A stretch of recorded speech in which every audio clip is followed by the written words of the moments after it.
मेरा रिक्वेस्ट है कि जितने लोग खड़े हैं प्लीज बैठ जाइए। साहिल, जितने भी लोग खड़े हैं प्लीज ये चहल कर दो यार दोस्त, है ना। और आपस में बातचीत मत करिए आप लोग प्लीज। मेरा रिक्वेस्ट है आप सब लोगों से, प्लीज हैव योर।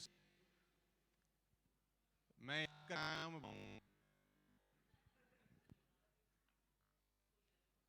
अरे भाई, तुमसे अलग बोलूं आकर पर्सनली, मैं भूल जाऊंगा सच में। मैं याद कर समझ, मेरी बात लाइव जा रहा हूं मैं। मेरी बड़ी इज्जत है बाजार में जा रहा है मेरी। साहब, सब लोगों का बहुत बहुत स्वागत। Really thankful to all of you कि आप अपना बहुत कीमती टाइम कोविड के माहौल के अंदर अलग अलग शहर से, अलग अलग अपने घर से दूर निकल के सेरेमनी को अटेंड करने के लिए आए हैं। मैं सबसे पहले अदा करता हूं उस परमपिता परमेश्वर को जिसकी वजह से आज हम देख पाए। ईश्वर की बड़ी कृपा है हम सबके ऊपर। इस कोविड के माहौल में जहां पिछले 18-19 महीने लॉकडाउन था, बहुत सारे साथियों को हमने खोया। मैं ये जरूर चाहूंगा कि हम मौन जरूर रखें उनके लिए जो आज वेस्टेज में हमारे डिस्ट्रीब्यूटर अलग रैंक पे थे। वो किसी भी कारण, खास तौर पे जो कोविड का कारण है उसकी वजह से हमारे बीच में आज नहीं रहे। तो सबसे पहले मैं चाहता हूं कि हम एटलीस्ट 1 मिनट का मौन उन लोगों के लिए रहें जिन्होंने बड़ी शिद्दत से इस प्लेटफॉर्म में अपना लगाया था, लेकिन कोविड उनको ले गया हमारे से। तो just for a minute gratitude to all of the vestiges जो हमारे बीच में आज नहीं है, हम का मौन रखते हैं, right.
Thank you so much everybody. बहुत बहुत शुक्रिया आप सबका, बहुत शुक्रिया। Thank you so much. Have your seat please.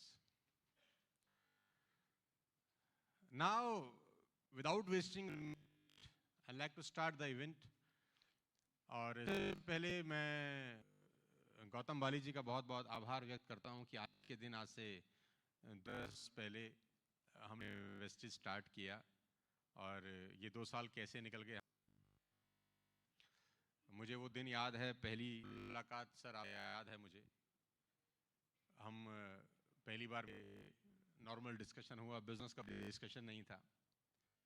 फिर दूसरी बार मिले, फिर 3-4 मुलाकातों के बाद दिल में,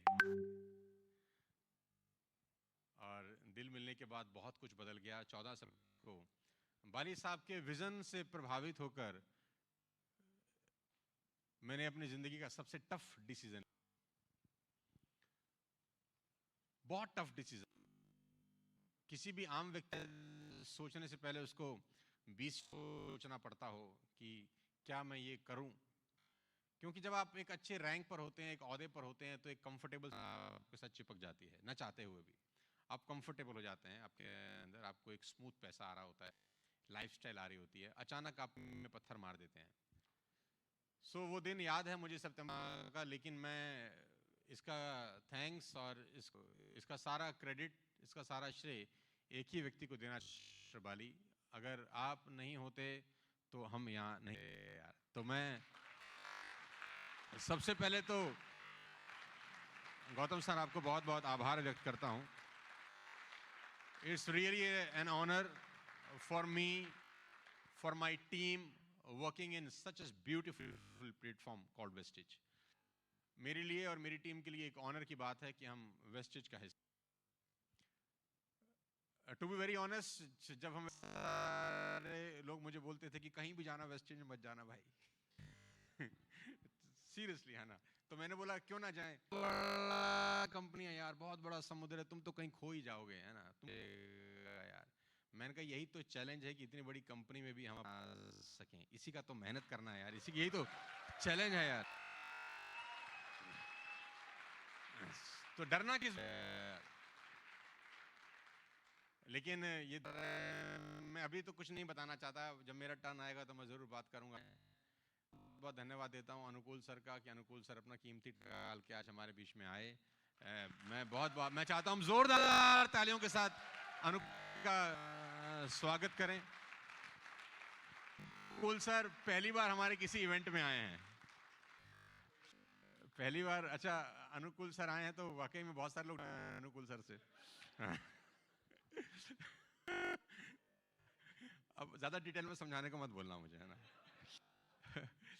सो अनुकूल सर बहुत सज्जन आदमी है। मैं जब एक बार अनुकूल सर से मिला तो he is very very down to, मतलब मुझे वेस्टेज में सबसे बढ़िया बात ये लगा कि जो सिंक्रोनाइजेशन है मैनेजमेंट का और जो ऊपर का जो वेस्टेज को चला रहे हैं, they are still very humble.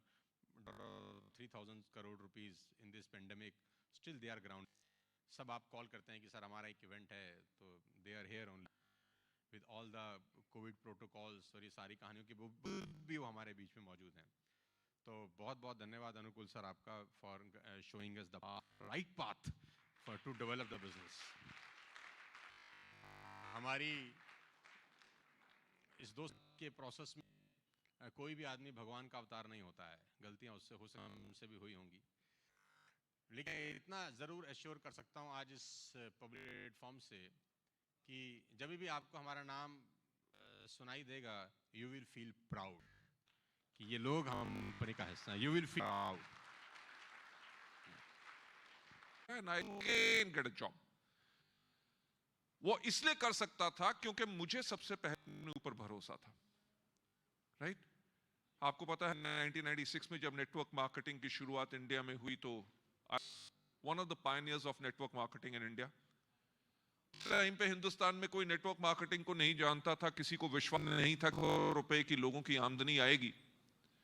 जब मैं लोगों को मार्केटिंग प्लान दिखा रहा होता था लाखों रुपया, मैं शायद मुझे भी विश्वास नहीं था क्योंकि तब मेरी तनख्वाह मुश्किल से 18,000 रुपए, right? I was a deputy manager training that time.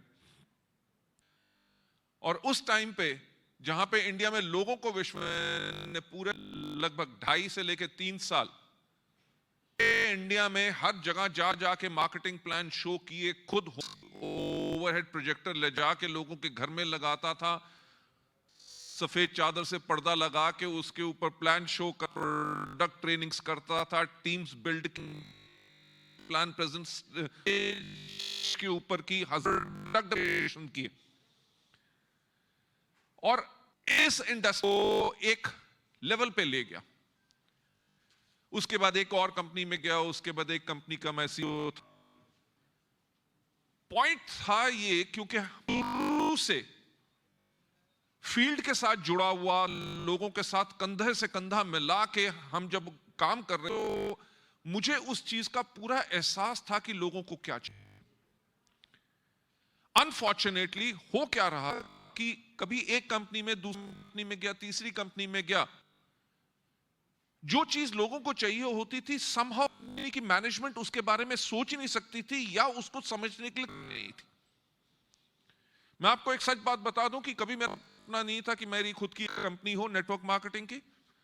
I was professional, jobs की मुझे कोई दिक्कत नहीं थी, बहुत अच्छा पैसा कमी नहीं थी, life was very very comfortable.